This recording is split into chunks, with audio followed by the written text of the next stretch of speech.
사회적 거리두기가 계속되고 있습니다. 교회에 오실 때에도, 교회에서 나가실 때에도 아마 일상생활을 하면서도 우리가 적당히 지금 그것들을 유지하고 있을 것 같습니다. 잘 지켜주시고 건강에 해가 있지 않도록 해주시면 더 감사하겠습니다. 지금 계속 십계명 말씀을 저희가 살펴보고 있습니다. 오늘은 십계명의 5번째 계명을 볼 것입니다. 근데 5번째 계명을 이야기하기 전에 십계명 서론에서 이야기했던 내용을 조금 다시 한번 생각해보고 넘어가고자 합니다. 서론에서 무슨 얘기를 했냐면 여러 가지 얘기를 했는데 그 중에 예수님이 십계명을 10가지의 계명을 2가지로 요약해 주셨습니다. 그 2가지가 뭐냐면 하나님을 사랑하라 하고 이웃을 내 몸과 같이 사랑하라. 하나님 사랑과 이웃 사랑으로 예수님을 2가지로 주셨습니다. 물론 그것을 요한복음에 가면 1가지로 줄여주시기도 합니다. 그런데 이 2가지로 줄여준 것을 우리가 자꾸 오해하는 경향이 있습니다. 뭐냐면 10계명의 1에서 4계명은 4계명을 요약해서 하나님 사랑으로 줄여주셨고 5에서 10계명을 요약해서 이웃 사랑으로 줄여주셨다. 이렇게 이해를 하면서 하나님 사랑과 이웃 사랑을 별개의 2가지로 따로 떼어놓고 보는 경향이 생깁니다. 그런데 하나님 사랑과 이웃 사랑은 따로 떼어놓고 볼 수 있는 게 아닙니다. 지난주에 제가 안식일에 대해서 2주 동안 설교를 했는데 안식일에 대한 설교를 하면서 안식일을 지키라 라는 얘기를 하면서 제가 주일 성수 빠지지 마십시오. 주일을 빠지면 절대 안 됩니다. 주일을 지키면 복을 받고 빠지면 벌을 받습니다 라는 얘기를 했습니까? 안 했습니까? 안 했습니다. 그런 얘기 한마디도 안 했습니다. 무슨 얘기를 주로 했냐면 안식일을 지키는 것은 안식일의 주인이신 예수님이 안식일에는 선을 행하는 것과 생명을 살리는 것이 낫다라고 이야기하시면서 사람이 안식일을 위해서 있는 것이 아니고 안식일이 사람을 위해서 있는 것이다 라고 말씀드리면서 안식일에는 사람을 위해서 선을 행하는 것이 안식일을 잘 지키는 것이다 라고 말씀드렸습니다.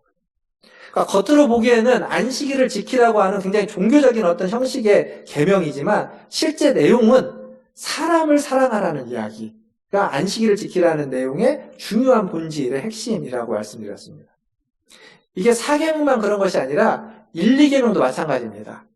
하나님만 섬기고 우상을 만들지 마라 라고 하는 계명도 그게 무슨 내용이냐면 그냥 하나님만 믿고 우상 만들지 말면 끝나는 그런 계명이 아니라 고대의 신들, 그 옛날의 고대의 신들은 어떤 사람들이 섬겼냐면 왕과 귀족들, 가진 자들, 힘 있는 사람들의 신이었습니다.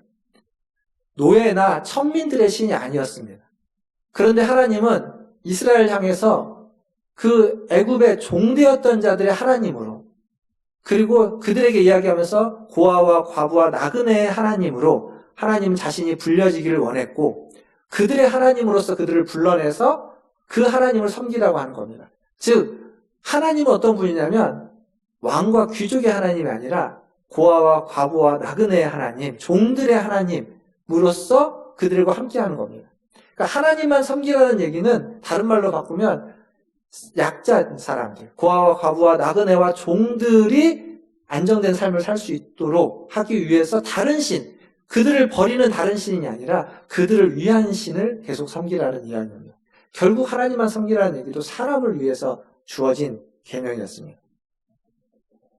이렇게 보면 1계명에서 4계명까지가 다 하나님 사랑을 이야기하는 것 같지만 하나님 사랑을 이야기하지만 하나님의 사랑만이 아니라 하나님의 사랑이 어떻게 이웃 사랑으로 이어지는지를 말해주고 있습니다.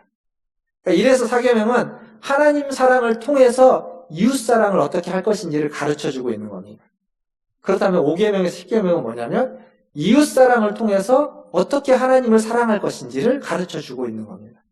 이게 10계명입니다. 좀 다르게 표현하면 이렇게 말할 수 있습니다. 1에서 4계명은 이웃을 사랑하기 위해서 하나님을 사랑하라 라고 말하고 있는 것이고 5에서 10계명은 하나님을 사랑하기 위해서 이웃을 사랑하라 라고 말해주고 있습니다. 하나님 사랑과 이웃 사랑은 별개의 2개의 계명이 아니라 동전의 양면처럼 딱 붙어있는 하나입니다. 하나님 사랑을 이야기해도 이웃 사랑을 잊어서는 안 되고, 이웃사랑을 이야기해도 하나님의 사랑을 배제한 이웃사랑이 아닌 겁니다. 그렇게 보면 이웃사랑을 이야기하지 않고 하나님 사랑만 이야기하는 건 진짜일 수 없습니다. 하나님을 사랑한다고 하면서 이웃을 사랑하지 않는 것도 진짜이지 않습니다. 둘 중에 어느 하나만으로는 제대로 된 사랑이 아니기 때문에 그렇습니다. 이런 맥락에서 십계명의 5번째 계명, 이 5계명을 봐야만 합니다. 사실 이 5계명은 새삼스러울 게 없죠. 부모를 공경하라. 이건 뭐 우리가 가지고 있는 우리의 문화에서는 지극히 당연한, 이걸 어기면 천륜을 저버렸다고 하면서 도덕적으로 비난받을 수밖에 없는 문화입니다. 그런데 우리가 믿고 있는 이 기독교가 한국에 처음 들어올 때 개신교가 먼저 들어오지 않고 천주교가 먼저 들어왔죠. 천주교가 먼저 처음 들어올 때 어떤 종교로 불렸냐면 무군 무부의 종교라고 불렸습니다. 무슨 얘기냐면 무군, 임금이 없고 무부, 부모가 없는 종교다. 임금도 모르고 부모도 모르는 종교다라고 불려졌습니다. 왜 그랬냐면 이게 1791년에 진산 사건이라는 사건 때문에 일어난 일입니다. 이 사건은 무슨 문제로 촉발된 사건이냐면 조상 제사 문제입니다. 그 정약용의 고종사촌인 그 윤지충이라는 사람이 있는데, 이게 전라도 진산, 지금은 진산이 충청도 진산인가 그런데 예전에는 전라도 진산이었는데, 전라도 진산에 살던 윤지충이라는 사람이 책을 통해서 신앙을 갖게 됩니다. 그러니까 천주실이라는 이런 책을 읽고 신앙을 갖게 되고, 신앙을 가지고 나서 이제 세례를 받고 싶은데 뭐 우리나라에 아무도 없지 않습니까? 그래서 중국으로 가서 북경에 가가지고 세례를 받습니다. 개신교나 천주교나 우리나라 초대교회는 대부분 이랬습니다. 책을 통해서, 성경을 통해서 신앙을 갖고, 신앙을 가졌는데 선교사들은 아무도 없는 거예요. 그래서 국경을 넘어가서 중국에 가서 선교사들에게 세례를 받고 성경을 더 배우고 우리나라로 돌아오는 경우들이 많았습니다. 이 윤지충도 그런 사람인데, 그렇게 이제 신앙을 가졌던 윤지충이 있는데, 그러다가 이제 1790년에 북경에 있는 그 주교 중에 그 구배야인가요? 구배야라는 북경의 주교가 조선에 있는 천주교인들을 향해서 한 가지 이제 명령을 내립니다. 무슨 명령을 내리냐면 조상 제사 금지령이라는 것을 내립니다.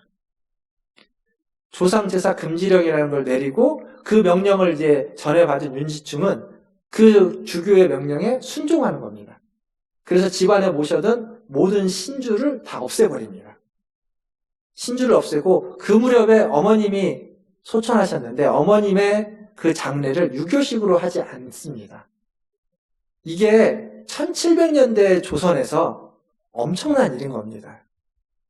그래서 관아에 체포가 되고, 관아에 체포돼서 결국 윤지충은 죽음을 맞이하게 됩니다. 순교하는, 천주교 최초의 순교자가 윤지충입니다. 근데 이게 그때 한 번으로 끝났겠느냐? 그렇지 않죠.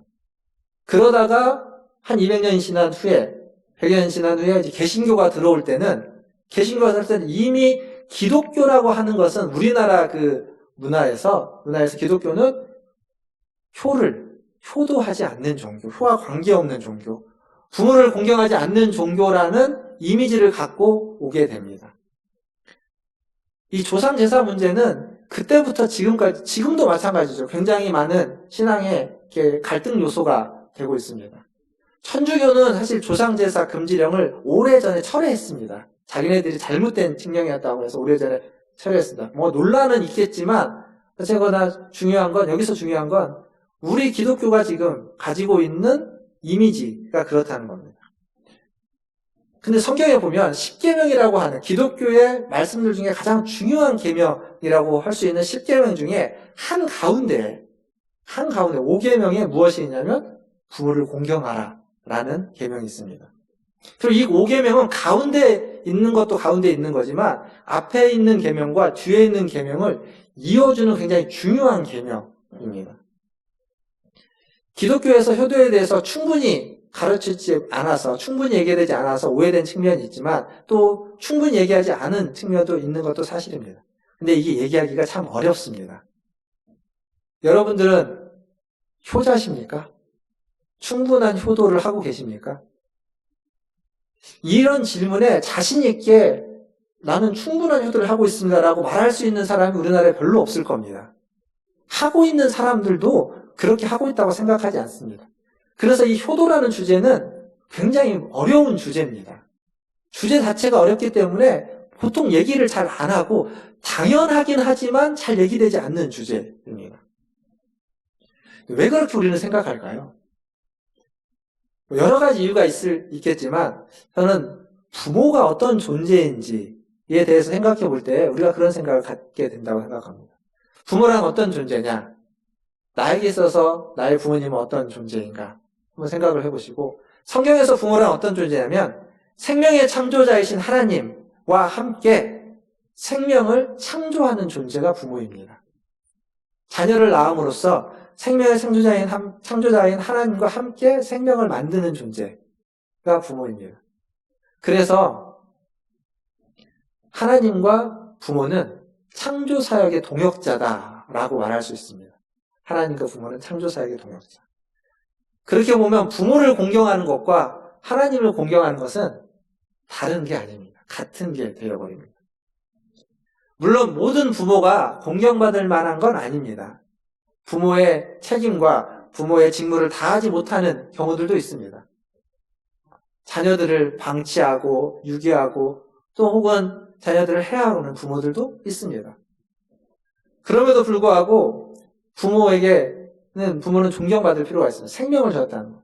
근데 더 중요한 건 뭐냐면 부모가 부모다울 때 내 부모를 공경하라라고 하는 이 명령은 타당성 있게 되는 겁니다. 에베소서에 보면 바울은 부모의 부모다움 이렇게 얘기합니다. 부모는 자녀를 노엽게 하지 말고 주의 교훈과 훈계로 양육하라 라고 에베소서 6장 4절에 이야기합니다. 그 얘기는 부모의 부모다움이 무엇인지를 말해주고 있습니다.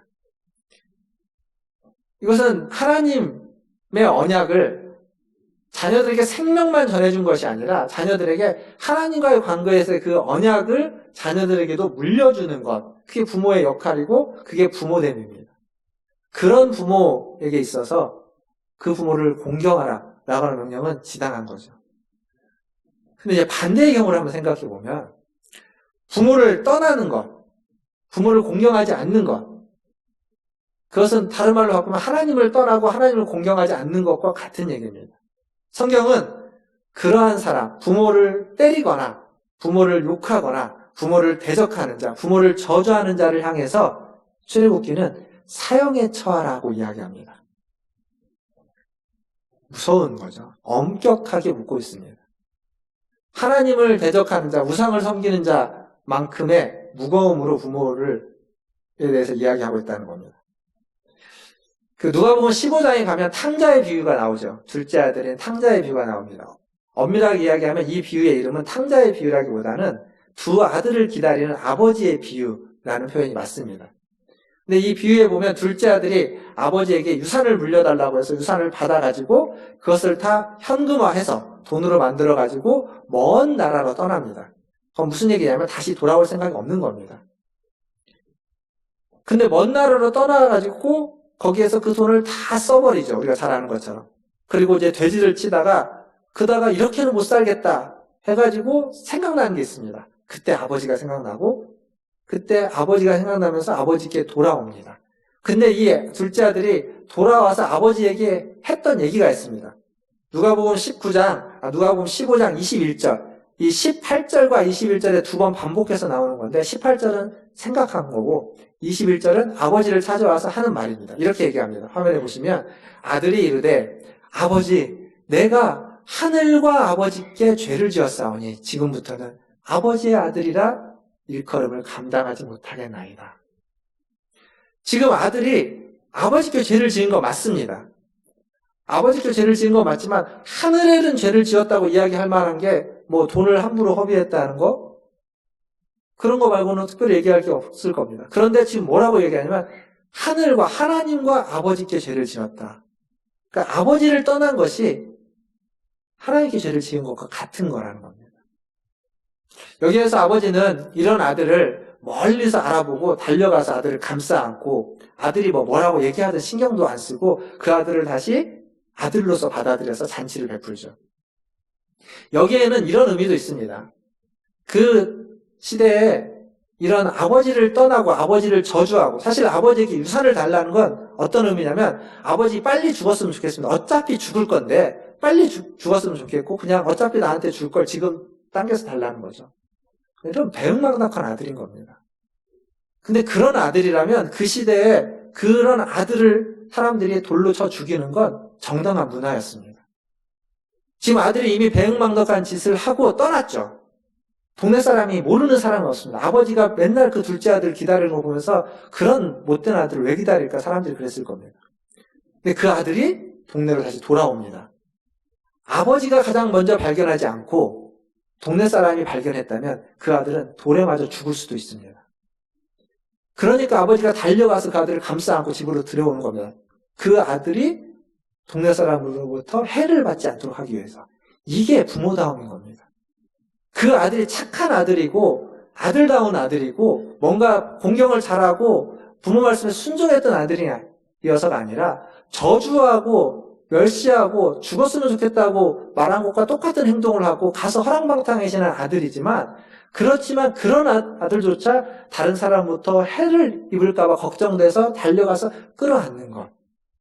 그게 부모의 부모다움입니다. 지금 성경에서 이야기하고 있는 부모는 그런 부모인 겁니다. 그래서 내 부모를 공경하라 라고 이야기하는 여기에서 가장 먼저 우리가 주목할 건 부모입니다. 부모. 부모다움이 우리에게 있어야 되는 겁니다. 부모님의 사랑. 그런 부모님의 부모다움이 있다면, 그런 부모님의 사랑이 있다면 공경은 당연히 일어날 것입니다. 아니, 마땅하게 일어날 수밖에 없을 겁니다. 사랑하는 성도 여러분, 모든 부모님 여러분, 먼저 부모다워지시기를 주님의 이름으로 축원합니다. 그리고 자녀 여러분, 그 부모다운 부모님을 더 공경하시기를 주님의 이름으로 축원합니다. 공경한다는 건 무슨 의미일까요? 여러분 잘 압니다. 공경한다는 거. 그냥 다 알고 있는 내용인데, 성경에 있는 것을 좀 더 설명해 보면 공경한다는 단어는 그냥 단어의 직역을 해보면 무겁게 대한다는 겁니다. 무겁게 대한다, 중하게 대한다, 이런 겁니다. 내 부모를 공경하라, 내 부모를 무겁게 대하라, 가벼이 여기지 말아라, 중요하게 대하라, 이런 의미입니다. 부모를 공경하라는 얘기는 기본적으로 자녀에게 하는 이야기죠. 자녀들에게 얘기하는, 내 부모를 공경하라. 근데 이 자녀가 어떤 자녀일까요? 우리가 자녀 하면 가장 먼저 떠오르는 건 어린 자녀. 유초등부, 주일학교 다니는 자녀, 중고등부, 좀 청소년인 자녀, 청년인 자녀들. 이렇게 가장 먼저 떠오릅니다. 그런데 성경은요, 이 십계명은 그런 유초등부 애들이나 청소년들이나 이런 애들에게 준 명령이 아닙니다. 십계명의 내용을 보면, 뒤에 가보면 내 이웃의 아내를 탐하지 말라라고 하는 건 기본적으로 그가 장년인 경우입니다. 그러니까 십계명의 텍스트가 주어진 기본적인 사람들은 어린 아이들이 아니라 다 큰 성인들에게 주어진 명령입니다. 그렇게 놓고 보면 내 부모를 공경하라고 할 때 내 부모는 노부모입니다. 노부모. 나이가 많이 든. 이 명령을 받는 자녀들은 20대, 30대, 40대, 50대의 자녀들을 의미하는 것이고, 이 명령의 대상이 되는 부모는 연세가 더 많으신 부모님들을 이야기하는 겁니다. 그러면 내 부모를 공경하라라는 얘기가 내 부모를 가벼이 여기지 말고 무시하지 말고 존중하고 무겁게 대하라는 말이 무슨 의미인지 훨씬 더 와닿습니다.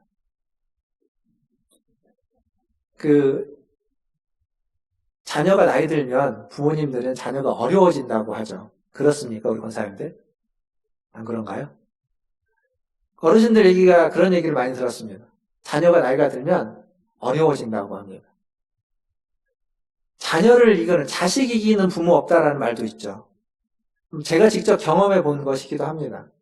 제가 지금 여기 이 자리에 있게 된 건 제가 고등학교 때 제 부모를 이겼기 때문입니다. 제가 고등학교, 저희 때는 이제 문과, 이과가 있었는데, 제가 고등학교 2학년 때 이과였습니다. 고3도 당연히 이과였겠죠? 그런데 고3 때 제가 총신대를 가려고 했는데, 총신대는 문과였습니다. 물리 선생님이었던 담임 선생님을 찾아가니까, 진학상 당할 때 가니까, 총신대를 가고 싶다고, 거기 문과인데라고 하면서, 근데 니네 엄마 아빠가 부모가 허락해주면 자기는 도와주겠다고 하더라고요. 그러니까 이제 부모님께 와서 얘기를 해야 되는 거죠. 그때 저희 부모님은 신앙생활을 안 하셨습니다. 제가 총신대 가는 걸 허락해줬을까요? 안 해줬을까요? 예, 처음에는 안 해줬겠지만 부모이기는 자식 없다고 결국 허락을 받아서 전 총신대를 갔습니다. 자식이 고집으면 부모가 이길 수 없습니다. 그렇게 보면 부모는 자식 앞에서는 언제나 약자일 수밖에 없습니다. 항상 약자로 있는 게 부모겠죠. 성경은 그런 부모를 뭐라고 표현하냐면 에스겔서 22장 7절에 가보면 이렇게 얘기합니다. 화면을 보시면서 제가 읽어드릴 텐데 한번 눈으로 잘 보시면 좋겠습니다. 에스겔서 22장 7절입니다. 그들이 내 가운데에서 부모를 업신여겼으며 내 가운데에서 나그네를 학대하였으며 내 가운데에서 고아와 과부를 해하였도다. 이게 지금 무슨 얘기냐면 성경에서 사회적 약자로 이야기하는 대표적인 사람들이 고아와 과부와 나그네입니다. 근데 그들과 똑같은 얘기를 하는데 누가 들어가 있냐면 부모가 들어가 있습니다. 부모. 고아와 과부와 나그네처럼 부모는 약자라는 얘기입니다. 그게 성경이 얘기하고 있는 부모입니다. 노부모를 이야기하겠죠. 십계명에서 이야기하고는 똑같은 부모입니다. 그래서 이런 약자들을 향한 핍박과 박해를 성경은 멈추라고 이야기하는 겁니다. 끊임없이 이야기합니다. 앞에서 말했지만 그것을 멈추지 않는 자들, 부모를 향해서 저주하고 모욕하는 자들을 향해서 사형에 처한다고 이야기합니다. 출애굽기 21장 15절과 17절을 보면 부모를 구타하는 자는 아버지나 어머니를 치는 자, 구타하는 자는 반드시 죽일지니라. 17절을 보시면 또 자기의 아버지나 어머니를 저주하는 자는 반드시 죽일지니라 라고 이야기합니다. 아까 에스겔서 22장 7절도 업신여기지 마라 라고 이야기하고 있죠. 그리고 잠언에 가도 이런 얘기를 합니다. 잠언 19장 28장 30절에도 부모를 구박하거나 쫓아내거나 그리고 부모의 것을 도둑질하거나 조롱하는 자는 죽여라 라고 이야기하고 있습니다. 얼마만큼 부모를 공경하는 것을 엄하게 이야기하고 있는지 모릅니다. 근데 구타, 저주, 멸시, 업신여김, 어른들에게 훔쳐가는 것, 조롱, 이건요 동서고금을 막론하고 노인들이 당하는 많은 일들 중에 하나입니다. 우리나라도 그렇고 외국도 마찬가지입니다. 노인들은요 다 이런 것들을 당하면서 삽니다. 그게 우리의 노부모들이고 우리의 어른들이고 여기 계신 분들이고 그리고 어쩌면 그것을 행하는 사람이 우리일 수도 있습니다. 부모를 공경한다는 거 거창한 것을 하기 전에 먼저 이것들을 하지 말라는 것일 수 있습니다. 가장 기본적으로는 부모를 향해서 가벼이 여기지 말고 함부로 얘기하지 말고 멸시하지 말고 업신여기지 말고 저주하지 말고 구타하지 말고 쫓아내지 말고 조롱하지 말고 비웃지 말아라. 부모가 완벽해서는 아닙니다. 부모다움이 온전해서는 아닙니다. 여기 성경 어디에도 부모다움이 온전해야 된다라고 이야기하고 있지는 않습니다. 부모를 그렇게 대해야만 하고 그 부모들에게 요구하는 게 온전함입니다. 부모다움입니다. 부모다움을 먼저 요구하고 부모다운 자들을 향해서 그렇게 하지 말라는 것이 아니라 부모를 향해서 그렇게 하지 말고 내가 그런 부모라면 너는 부모다움해야 된다라고 말하고 있습니다. 이게 앞뒤 순서가 다르다는 사실을 꼭 기억하십시오. 또 공경한다는 말은 두 번째로 어떤 의미가 있냐면 노부모는 지금은 노인복지가 좀 예전보다 많이 좋아져서 또 노인 일자리라는 것도 많이 창출해서 수입이 있지만 예전에 보면 노인들은 수입이 없습니다. 노인복지가 안 좋을 때는 먹고 살 수 있는 길이 없는 겁니다. 그런 부모를 공경하라는 말에는 부모를 물질적으로 먹고 살 수 있도록 충분히 봉양하라는, 부양하라는 의미도 동시에 있는 겁니다. 지금도 그렇지만 고대에는 더 그게 강했겠죠. 지금과 같은 노인들에 대한 어떤 복지 정책도 없고 그들을 돌봐줄 수 있는 곳은 가족밖에 없는 겁니다. 자녀들밖에 없기 때문에 자녀들이 부양하지 않으면 살 수가 없는 겁니다.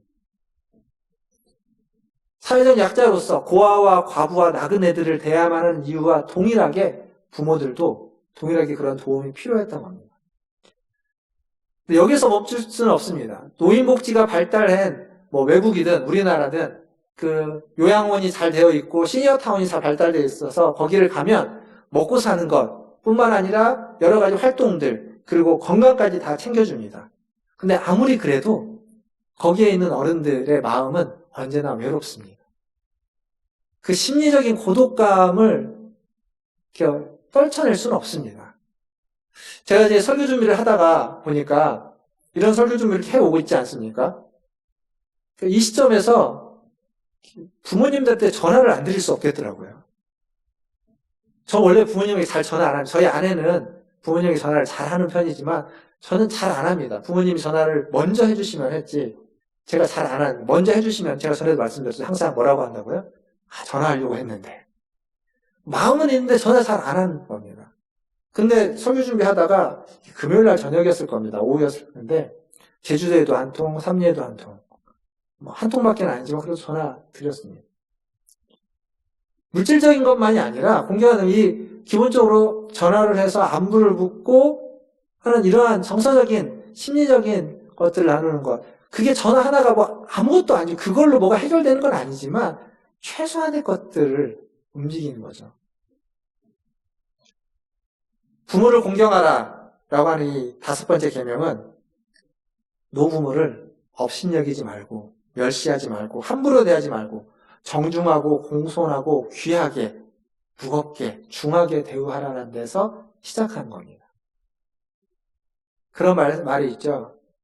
그 나이가 들면 그렇게 강했던 그렇게 무서워 보였던 부모님이 아버지가 어느 날 약해 보이기 시작할 때 어느 날 나이가 들어 보이기 시작할 때가 있더라고요. 저도 있었습니다. 저희 아버지가 어느 날 보니까 노인이시더라고요. 할아버지라는데 그 전부터 할아버지셨는데 몰랐는데 어느 날 집 앞에서 딱 뵀는데 나이 드셨네? 라는 느낌이 확 다가올 때가 있습니다. 그럴 때 철든다고 하죠. 철드는 거. 부모 공경은 거기에서 시작하는 거라고 생각합니다. 그때 그 마음이 가장 첫 번째 시작의 마음이지 않을까 싶습니다. 사랑하는 성도 여러분, 철이 들어서 부모를 공경하는 우리 모든 문화순 예교 성도들 되시기를 주님의 이름으로 축원합니다. 근데 사실 저희 교회에는 부모님들이 더 많죠. 이제 더 이상 공경할 부모님이 안 계신 오래전에 떠나신 분들도 많이 계시고 공경 받아야만 하는 부모님들이 더 많이 계신 줄 압니다. 그럼에도 불구하고 우리 또 아직 부모님이 계시고 또 부모님을 섬기시고 부모님을 사랑하시는 우리 모든 성도님들이 부모를 더 공경하시기를 주님의 이름으로 축원합니다. 마지막으로 한 가지만 더 말씀드리겠습니다. 10계명은 출애굽기 20장과 신명기 5장에 기록되어 있는데 이 신약 성경에도 10계명의 이 5번째 계명은 굉장히 좀 많은 분량을 할애해서 기록된 곳이 있습니다. 이게 아까도 말씀드렸지만 에베소서 6장입니다. 에베소 6장에 가면 바울은 뭐라고 말하냐면 내 부모에게 순종하라고 하면서 부모를 공경하라고 하고 부모를 공경하면 2가지의 복이 있다고 이야기합니다. 하나는 내가 이 땅에서 장수할 것이고 하나는 물질의 복을 잘 될 거라는 물질의 복을 받을 거라는 이야기를 합니다. 그리고 나서 부모에게 이야기하는 것이 부모는 부모다워야 된다. 자녀를 노엽게 하지 말고 그리고 자녀를 주의 교훈과 훈계로 양육하라 라는 이야기를 합니다. 근데 여기서 부모와 관련된 이야기는 끝납니다. 그 뒤에 5절부터 무슨 내용이 나오냐면 종과 상전에 관한 이야기가 나옵니다. 근데 이게 부모와 자녀 관계에서 얘기했던 것과 똑같은 내용으로 나옵니다. 똑같은 구조, 똑같은 패러다임으로 나옵니다. 즉 무슨 얘기냐면 자녀는 부모를 공경해야 되고 순종해야 된다라고 이야기했죠. 종은 주인에게 순종하라고 이야기합니다. 누구에게 하듯 그리스도께 하듯. 자녀는 부모를 하나님을 섬기듯 주님을 섬기듯 섬기고 공경하라고 이야기한 것과 똑같이 종도 주인을 그리스도께 하듯 순종하라고 이야기합니다. 그리고 끝나지 않고 주인은 종을 함부로 대하지 못하도록 명령합니다. 즉 부모와 자녀의 관계, 종과 주인과의 관계를 통해서 우리가 알 수 있는 건 뭐냐면 모든 관계는 일방적일 수 없다는 겁니다. 누군가 한 사람에게 순종하는 것만으로도 그 관계가 완성될 수 없습니다. 성경은 상호간에 책임을 져줘야 됩니다. 사랑과 책임, 그게 함께 있을 때 비로소 그 관계가 온전해진다는 거죠. 바울이 이야기하고 있는 겁니다. 부모와 자녀와 관계, 주인과 종의 관계, 가진 자와 가지지 못한 사람의 관계, 스승과 제자 간의 관계, 왕과 백성의 관계도 마찬가지입니다. 지난주에 국회의원 선거가 있었습니다. 여러분이 찍은 분이 당선되신 분도 계실 거고 그러지 않은 분도 계실 겁니다. 근데 국회의원 선거가 끝나면 끝나는 게 아닙니다. 상호간에 책임을 지는 겁니다. 당선된 자는 당선된 자로서의 책임, 찍은 사람은 찍은 사람으로서의 책임. 그 상호간에 책임을 질 때 그 관계가 온전해지고 그것이 제대로 된 관계가 되는 거죠. 말씀을 맺겠습니다. 우리나라에 온 많은 선교사님들이 있는데 미국 국장로교 선교사님 중에 사무엘 마펫이라는 선교사가 있습니다. 우리나라 이름으로는 마포삼열이라고 알려진 선교사님입니다. 이 선교사가 1901년부터 우리나라에 와서 학생들을 가르치기 시작합니다. 학생들을 가르칠 때 그 학생들 중에 김종섭이라는 학생이 있었습니다. 이제 이 학생이 우리처럼 뭐 초등학교, 중학교 이런 학생이 아니라 다 큰 어른들입니다. 다 큰 학생들인데 이 김종섭이 하루는 술을 한잔하고 친구랑 같이 마포삼열을 찾아옵니다. 선교사님을 찾아왔는데 선교사님을 찾아와서 선교사님께 질문을 하는 겁니다. 그 질문의 내용이 그 한국 그리스도인의 개종 이야기라는 책에 있는데 제가 그 부분을 좀 읽어드리겠습니다. 김종섭이 선교사님에게 이렇게 묻습니다. 부모를 효도로 공경하는 것이 옳습니까? 묻자 마포삼열 선교사님이 이렇게 대답하는 거죠. 옳습니다. 부모를 공경하는 것은 하나님의 계명입니다. 그러자 김종섭 씨가 또 이렇게 묻습니다. 그러면 목사님도 부모님이 계시고 또 부모님에게 효도를 하고 계십니까? 이 선교사님이 뭐라고 대답하냐면 나도 부모님이 계시고 부모님을 공경하고 효도하고 있습니다. 라고 대답을 합니다. 김종섭 씨가 이렇게 묻죠. 그렇다면 지금 부모를 버리고 멀리 이 타국까지 와서 있는 것이 어떻게 부모에게 효도하는 겁니까? 맞는 얘기입니다. 질문에 허를 찌르는 질문처럼 맞는 얘기입니다. 그러자 이 선교사님이 뭐라고 얘기하냐면 이렇게 얘기합니다. 노형, 부모의 말을 순종하는 것이 효도요, 순종하지 않는 것이 효도요. 뭐가 효도입니까? 순종하는 것이 효도죠. 김종섭 씨가 그렇게 하면 순종하는 것이 효도입니다. 라고 대답하자 선교사님의 마지막 대답이 겁니다. 그런데 우리 부모님은 날더러 조선에 가서 예수교를 전하라고 하셨소. 이 얘기를 듣고 김종섭 씨는 기독교 안에 효도가 있구나 라고 하면서 복음에 더 관심을 갖게 되고 예수를 믿게 됩니다. 근데 이 김종섭 씨가 어떤 사람이냐면 1907년 장대현 교회에서 평양 대부흥 운동이 일어날 때 그 부흥 운동을 주도했던 분 중에 길선주 목사님이라는 분이 계십니다. 이 길선주 목사님을 전도한 사람입니다. 이 김종섭 씨가. 근데 이 김종섭 씨가 거기에까지 이르는 데 있어서 가장 중요했던 건 뭐였냐면 효도라는 것이 기독교의 아주 중요한 덕목이라는 사실을 발견한 거죠. 코로나19 때문에 지금 이렇게 마스크를 끼고 예배를 드리고 있고 외부로 아무래도 외출을 자제하고 가족의 집안에 있는 경우들이 더 많을 줄 압니다. 그런데 집안에 오랫동안 있다 보면 가족끼리 부대끼면 힘들 때가 있습니다. 아이들 학교 안 가고 집에 있으면 힘들 때가 있습니다. 그런데 그때 우리에게 필요한 게 뭐냐면 자녀는 자녀다운 것이 필요하고 부모는 부모다운 게 필요할 겁니다. 서로 간의 배려와 서로 간의 용납과 배려와 아량이 있어야 되고 또 서로 책임져 주는 것이 있어야 됩니다. 그때 함께 있는 게 지극히 당연함에도 불구하고 우리가 그게 잘 어렵습니다. 근데 그게 있으면 훨씬 더 수월하게 있을 겁니다. 자녀는 자녀다워야 되고 부모는 부모다워야 됩니다. 이게 내 부모를 공경하라는 계명의 말씀입니다. 예수 믿는다는 건 뭘까요? 예수 믿는다는 건 부모를 공경하는 것과 그래서 다른 것이 아닙니다. 예수를 잘 믿는다는 건 부모를 잘 공경하는 것이고 부모를 잘 공경하는 것은 예수를 잘 믿는 증표입니다. 오늘 이 예배 자리에 나오신 우리 문화순제일교회 모든 성도 여러분, 부모다움이 있는 부모가 되시기를 주님의 이름으로 축원합니다. 그리고 그 부모를 잘 공경하는 우리 모든 성도들 되기를 주님의 이름으로 축원합니다. 그래서 우리 모두가 다 예수 잘 믿는 하나님의 자녀들 되기를 주님의 이름으로 축원합니다. 기도하겠습니다.